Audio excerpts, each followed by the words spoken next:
Ici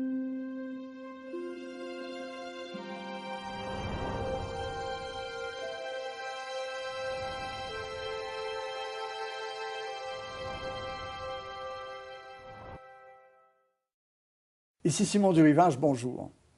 L'Université de Montréal procède donc aujourd'hui à l'installation de sa première femme chancelière, Louise Roy. Université prestigieuse s'il en est, avec ses 130 années d'histoire, avec son rang parmi les 100 meilleures universités du monde, une université de classe internationale aussi, 10% de ses diplômés viennent d'une centaine de pays annuellement. À institution aussi prestigieuse, il fallait donc une chancelière hors du commun. Eh bien, elle est toute trouvée en Louise Roy, une femme exceptionnelle, une carrière éblouissante, tant ici au Québec que sur la scène internationale, à la Société de transport de Montréal, à l'IATA, chez Air France, chez Télémédia Communication. Elle préside aujourd'hui le forum sur le leadership d'avenir au Cyrano. Elle est aussi la présidente du Conseil des arts de Montréal. Et puis, vous la connaissez déjà un petit peu puisqu'elle est dans les fêtes chancelières de l'université depuis quelques mois maintenant. Bonjour, Madame Roy. Bonjour, très honoré de faire cette interview avec vous aujourd'hui. Plaisir est pour moi. Mais quelle carrière, hein? Je vais prendre un langage sportif. Là. Vous avez joué sur plusieurs patinoires, mais toujours avec les mêmes patins. J'ai joué, oui, c'est vrai que je me suis intéressée à beaucoup de choses dans ma vie.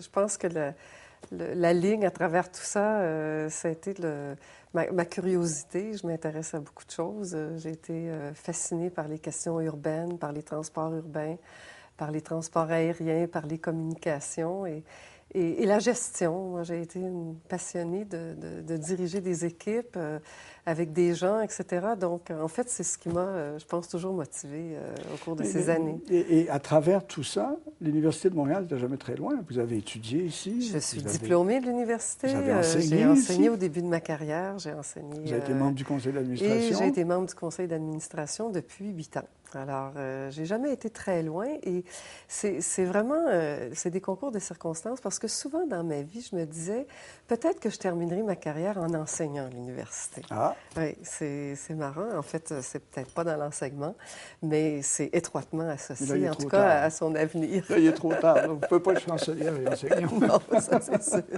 Éventuellement, qui sait un jour. Mais cette passion-là, vous allez la chercher où? Qu'est-ce qui vous motive? Qu'est-ce qui vous a motivé? Moi, je pense que je suis une personne d'action. J'aime les gens, j'aime les défis. J'aime faire une différence aussi. On a souvent fait appel à moi quand il y avait des entreprises qui étaient en changement, où il fallait amener des nouvelles idées, gérer différemment. C'est difficile quand... Moi, on ne m'a jamais confié de fonction, de direction. Est-ce que c'est difficile de diriger? Dire, oh, là, j'ai une grande responsabilité, là, je suis à un haut poste de direction. C'est difficile, ça? C'est difficile. Ouais. Le métier de dirigeant est difficile, est complexe, est passionnant. Parce que il y a beaucoup de dimensions. Il y a des dimensions humaines, il y a des dimensions financières, il y a des dimensions politiques, de communication. Donc, c'est extrêmement varié. C'est ce qui fait l'intérêt du métier.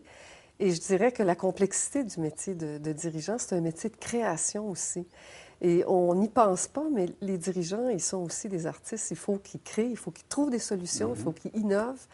Moi, je pense que c'est un des métiers les plus passionnants dans des secteurs qui nous intéressent. Alors, l'Université de Montréal, parlons-en un petit peu. Qu'est-ce qui, à votre avis, là, doit faire la plus grande fierté de l'Université de Montréal? Bien, moi, je pense d'abord c'est une université l'Université de Montréal, hein? Il n'y a pas beaucoup d'universités qui portent le nom de Montréal.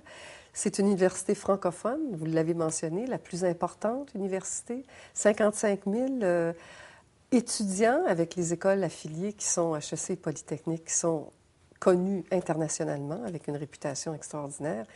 On a des secteurs d'excellence ici qui sont, on ne peut pas tous les nommer, mais c'est clair qu'on a des grands secteurs en médecine, en biotechnologie, en santé, en musique, en droit. Ouais. On a beaucoup de très, très bons secteurs. On a des nouveaux savoirs aussi dans lesquels on a développé des expertises, la génomique, tout ça. Alors, je pense que ça fait de nous une institution exceptionnelle de talent.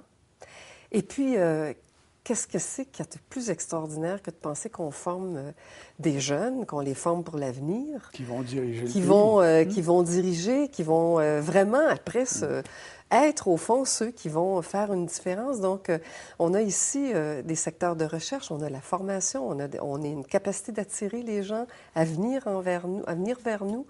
Donc, moi, je pense qu'on a une extraordinaire occasion de fierté, mais on a aussi des défis, ça c'est évident. Alors comment, justement, j'allais vous poser la question, vous me l'amenez.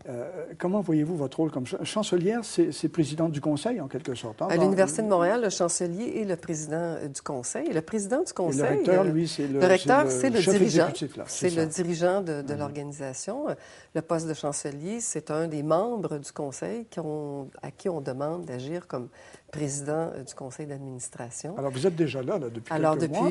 Depuis quelques mois, je suis déjà là. Et l'avenir, c'est... écoutez, il y a des défis exceptionnels dans une université aussi complexe. Et si j'ai accepté d'être président du conseil, donc de l'animer, ce conseil, de faire en sorte qu'on ajoute de la valeur, nous, comme conseil, qu'on soutienne la direction dans ces défis, et ils sont nombreux. Moi, j'en vois, en tout cas en termes de priorité, au moins 3. D'abord, le financement, qui va assurer la pérennité de l'organisation. Et on sait comment c'est difficile actuellement, le financement pour à peu près tout dans le secteur public. C'est pas évident. Il faut diversifier nos sources de financement. On a une grande campagne de financement qu'on va faire au cours des tout prochains mois avec HEC et Polytechnique. Et on a des projets extraordinaires qu'on va soumettre. Et là, on voudrait bien que la communauté, nos diplômés et tous ceux qui peuvent y contribuent avec succès. Donc ça, c'est un des grands défis pour notre pérennité parce qu'on ne pourra pas continuer à assurer la qualité de l'enseignement et de la recherche si on sous-estime le financement de tous ces besoins-là. Il faut attirer... L'argent, c'est le nerf de la guerre. Il faut attirer des professeurs, il faut attirer des chercheurs si on veut poursuivre. Donc, moi, je suis animée d'un sentiment d'urgence à cet endroit-là.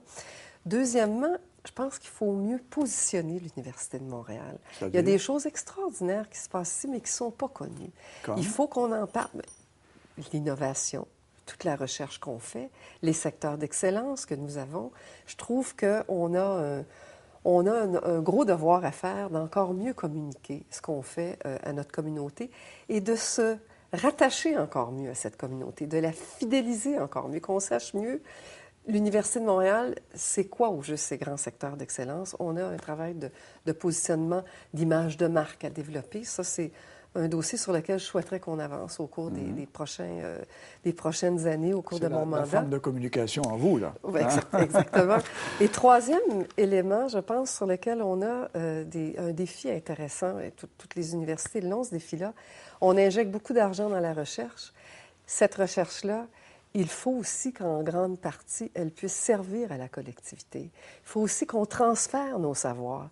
Il faut qu'entre l'industrie et l'université, il y ait un maillage un peu plus serré. Tout le transfert des connaissances, c'est un défi extraordinaire. Il y en a beaucoup. On est dans un lieu de savoir. Montréal se distingue d'ailleurs par ce positionnement-là, ville de savoir et de créativité.